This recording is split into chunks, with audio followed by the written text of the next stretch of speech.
So we are in the measure phase, and we have validated our measurement system. So we now need to understand the baseline performance.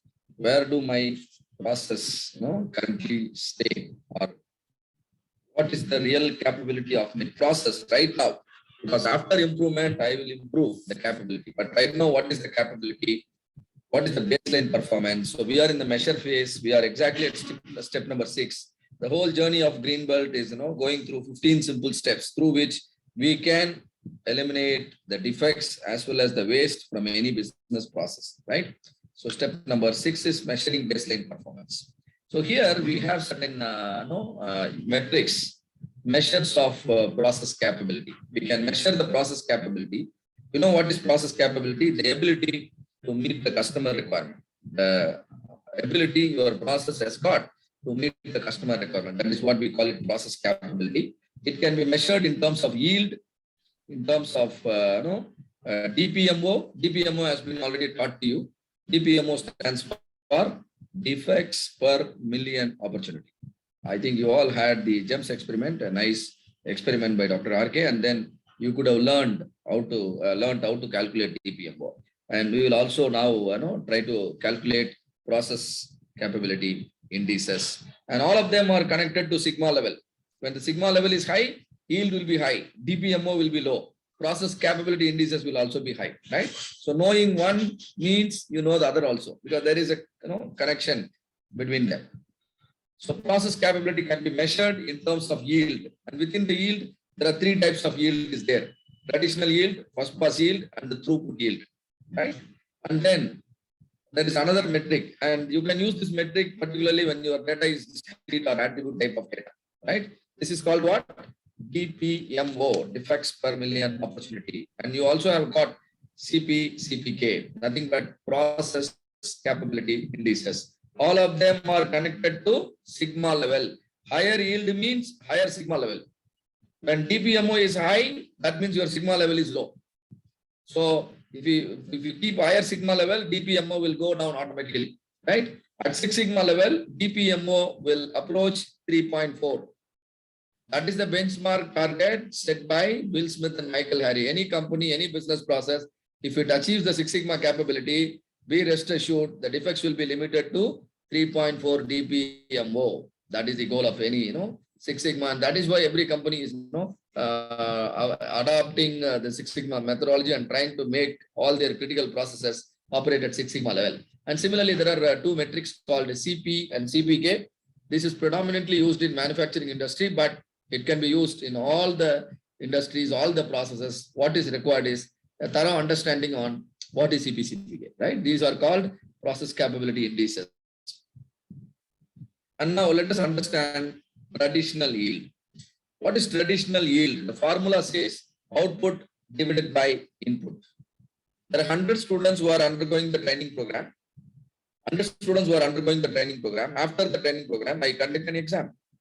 We conduct an exam. Out of the 100 students, 90 students score the pass mark. So what is the yield? How many are going to get the certificate?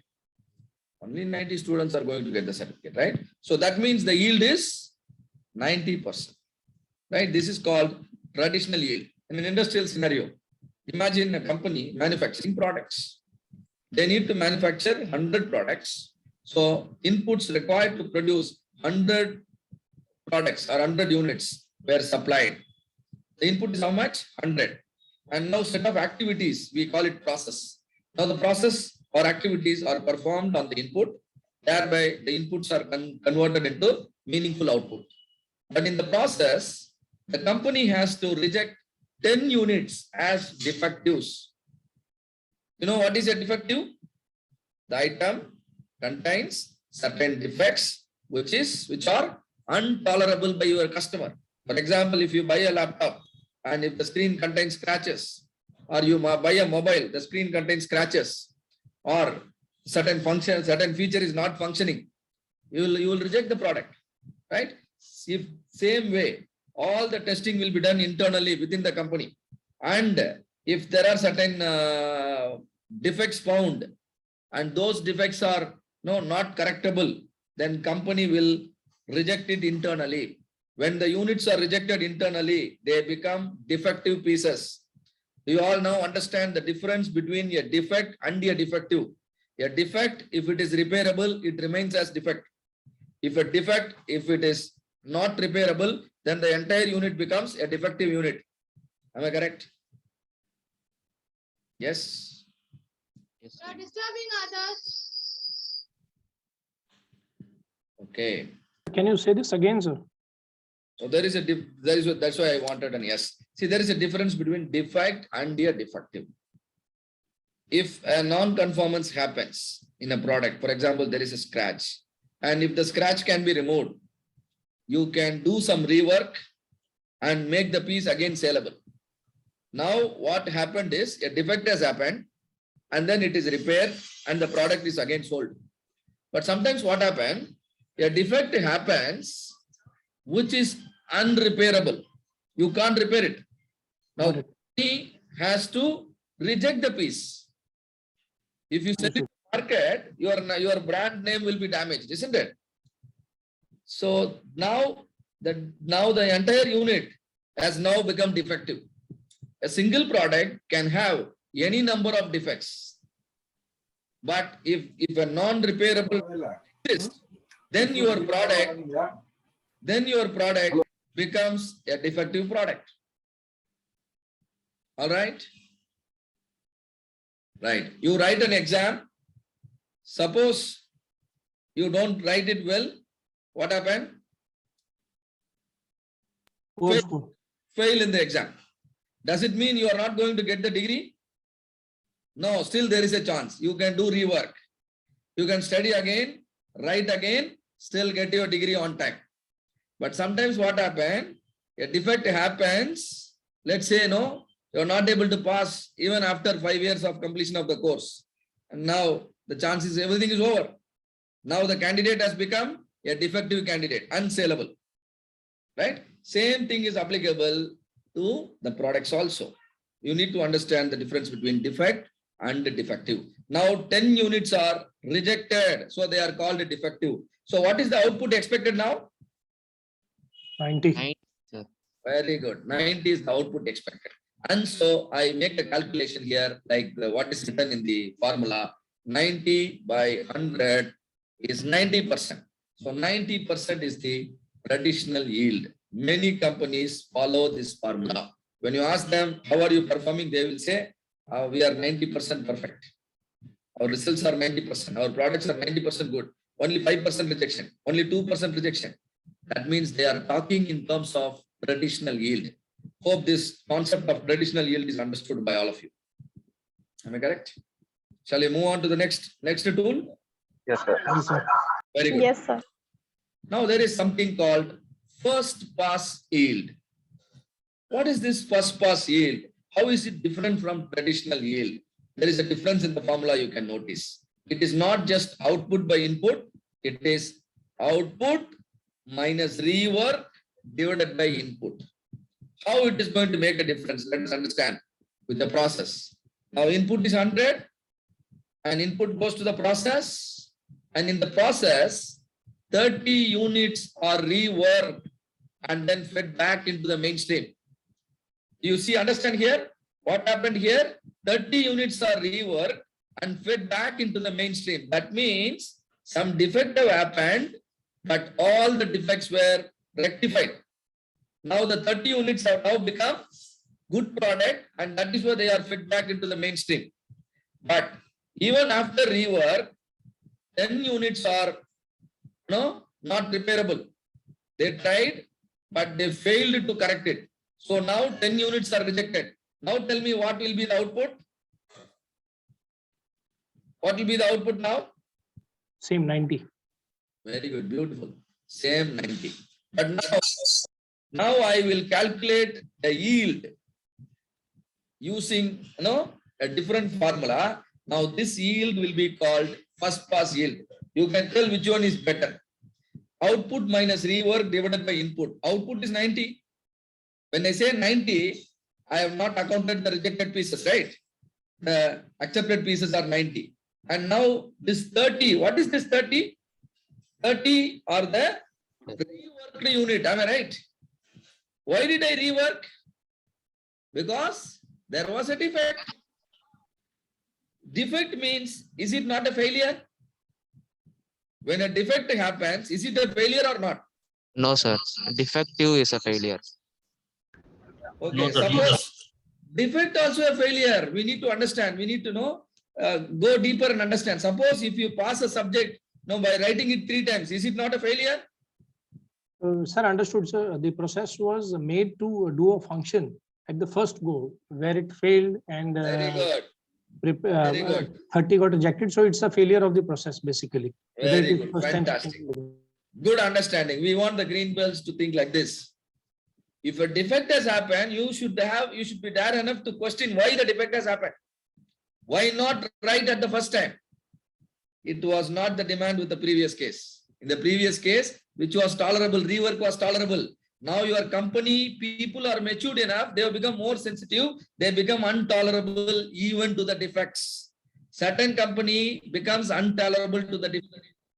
But company who have maturity, they become intolerable even to the defects. Which is, which is the, where is the maturity level better? Maturity level is better with the first pass yield. Am I correct? If you are writing the exam, you must try to pass the exam in the first attempt. Why do you want to fail it first time and then pass it next time? If 100 people are writing the green belt exam, I prefer all of you clearing the exam in the very first attempt. That is called the first pass yield. If some of you are writing the exam multiple times and clearing the exam, that is not a first pass yield. Hereafter, if somebody tells you my yield is 90%, your next question should be, gentlemen, what kind of yield it is? Is it a traditional yield or a first pass yield? First pass yield means doing things right at the first time. Traditional yield means there are certain failures hidden inside within the company. Isn't it? You must go deeper to understand the other failures. So now this is the difference. Do you now understand why the rework is brought in? Now tell me which is better. Traditional yield is better or first pass yield is better? First pass. Traditional, sir. Traditional, sir. No, you are not correct. Traditional is not good. The value is high, but problem is there. First pass yield, your performance draw, is is measured as 60. That means it is capturing the problem. We want to understand the problem in the company. Company was so far thinking that their performance is 90%. But now you as a green belt, you are telling them that, gentlemen, you are not 90%, you are only 60%. See, when you measure using traditional yield, you may not understand the necessity to improve the process. Look here, the same one earlier, what we thought, performance is 90%. That means company is doing a great job. But now, when you include the rework also, when you minus the rework also, now what do you understand? The performance is only 60%. What the company is thinking as 90% is actually 60%. Those of you who are understanding now that the first pass yield is better, you are truly undergoing the transformation. Got it? So the better metric is first pass yield and not the traditional yield. In my opinion, 70% of the companies use only traditional yield because they lag in terms of matured professional insight. But you as a green belt, you can suggest them to use the first pass yield. We want results to be good right at the first run. Got it? And now there is one more metric all of you need to understand. This is called rolled throughput yield. What is rolled throughput yield? Always processes are not simple the way I am explaining. When you go to any industry, there are so many processes. For example, if I have to produce a water bottle, then so many processes are involved, isn't it? The water bottle, the body of the bottle have to be manufactured, and then the cap will be manufactured, and then some threading mechanism will be there between the bottle and the cap that has to fit, and then there will be packaging, assembly, and then there will be packaging, there will be billing and then sending. Everything is a process. So sequence of process are carried out to produce a product. Raw material requirement is a process. Then actually producing it. Producing may require machining, may require welding, may require joining, may require assembly. All of them are process. After assembly, packaging is another process. Then billing is another process, and then it comes to the customer. So many processes are involved. So it is not enough looking at the performance or the capability of, an individual process. You need to measure the overall capability. The overall capability can be measured using another tool called rolled throughput yield. I'll tell you how you can use it. See here, 100 units are going into the process. And now 90% is the first pass yield. Do you all now know the meaning of first pass yield? Yes, sir. Without any rework, 90% comes out. That means 10% are rejected. 10% are rejected. And then another process is now happening. This process, the yield is 80%. This process, the yield is 80%. And 80% means whatever the process is receiving from P1, 80% of it will come out. 20% of it will become defectives. Clear? And then process 3. Process 3, the yield is, the first pass yield is 70%. That means whatever it receives, 70% is going to come out. 30% will get rejected. Can you make a guess how much will be the units you will be getting here? Come on, tell me. 70, sir. You'll get 70. 75. 72.7. 72.7. Any other options? But I have given the answer here itself. How much it is? 50.4. Only half of your inputs are getting converted into output in the first attempt. Half of them are failing. Your company is running like a 50-50. Head or tail. Whether a good product can come out or not, it is a mere 50-50 chance. Are you running your company in a better manner? Poor. We are running it in the worst possible manner. Anything can happen. The probability of producing a good product is 50%. It also means probability of producing a bad product is also 50%. The worst way of managing a process. Because the throughput yield is very, very bad. How it becomes 50? See here, first pass yield is 90% in the first stage, 80% in the second stage, 70% in the third stage. Can you multiply all the three yield? 90 means 0.9, 80 means 0.8, 70 means 0.7. Can you do a simple calculation and tell and let me know how much you are getting? 0.9 into 0.8 into 0.7. Come on, please. Are you now getting 0.504? Yes, sir.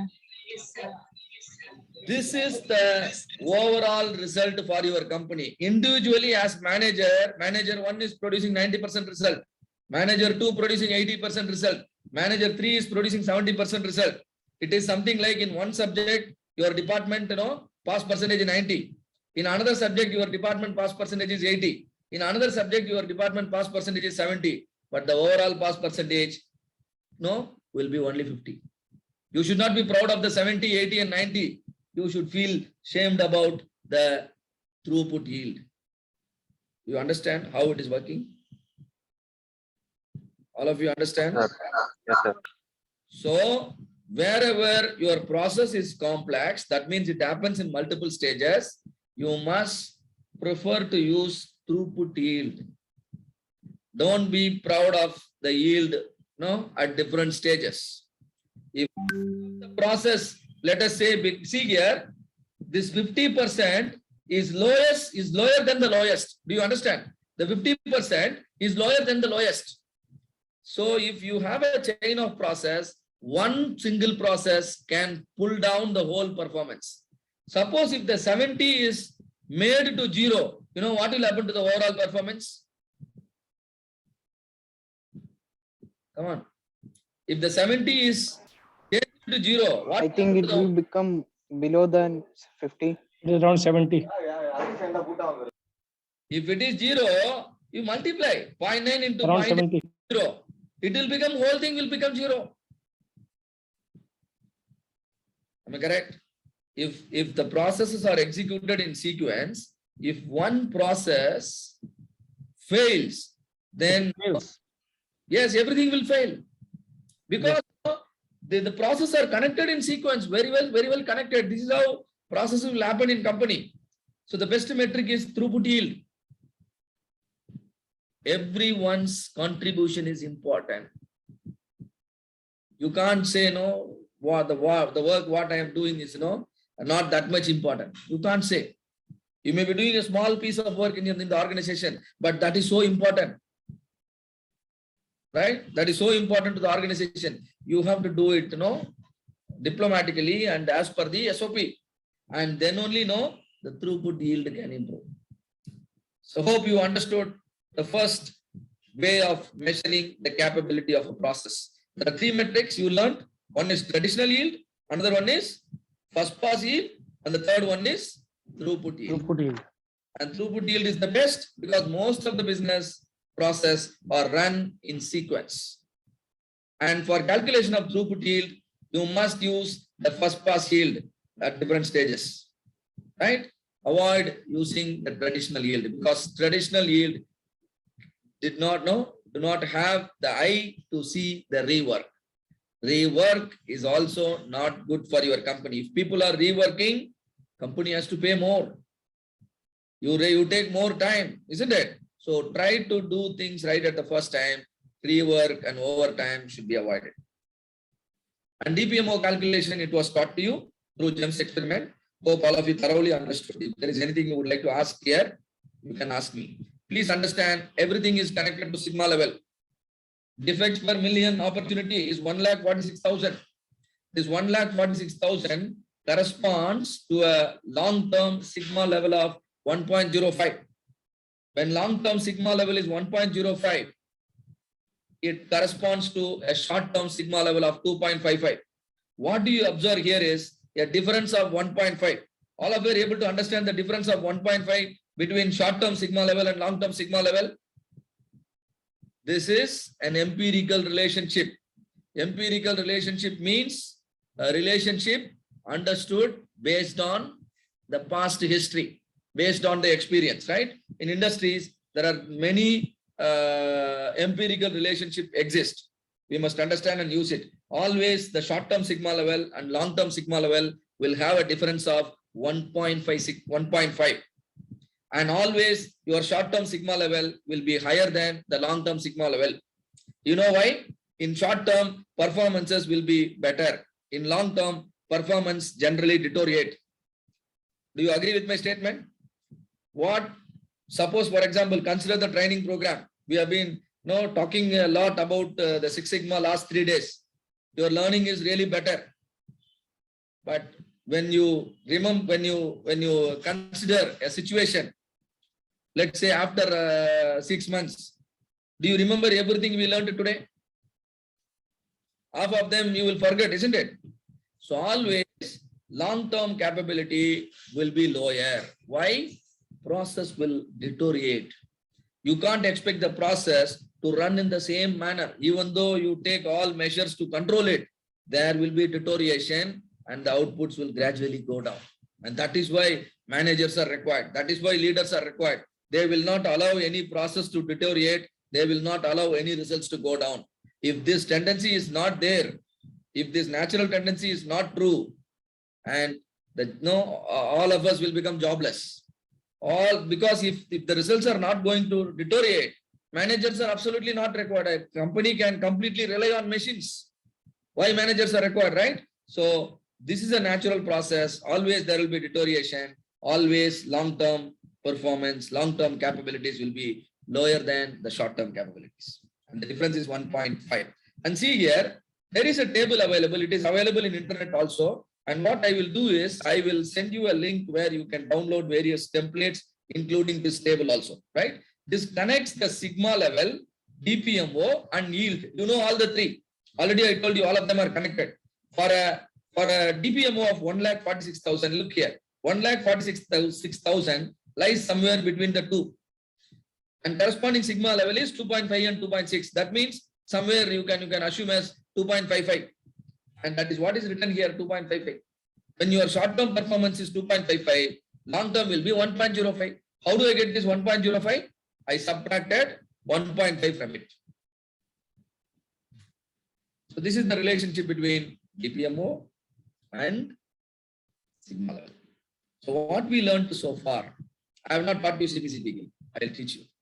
Capability of a process can be measured in terms of traditional yield, first pass yield, and rolled throughput yield. As well as DPMO also can be helpful. And one more metric is there, which are called process capability indices, CPCPK. Very, very important and used in the manufacturing industries, right? And we will discuss that also. And when CP is equal to 1, your sigma level of the process is 3. When CP equal to 2, your sigma level will be 6. We'll discuss that probably after this. First pass yield is the probability that a process can produce a good output without making any defect and without doing any rework. Your company has started doing things right at the first time. You're running the process in the best possible way. DPMO stands for defects per million opportunity. This metric can be used for measuring the capability of the process, where output is measured in discrete units, countable data. For countable data, DPMO comes into picture. For continuous data, CPCPK comes into picture. For both, you can use the yield metrics.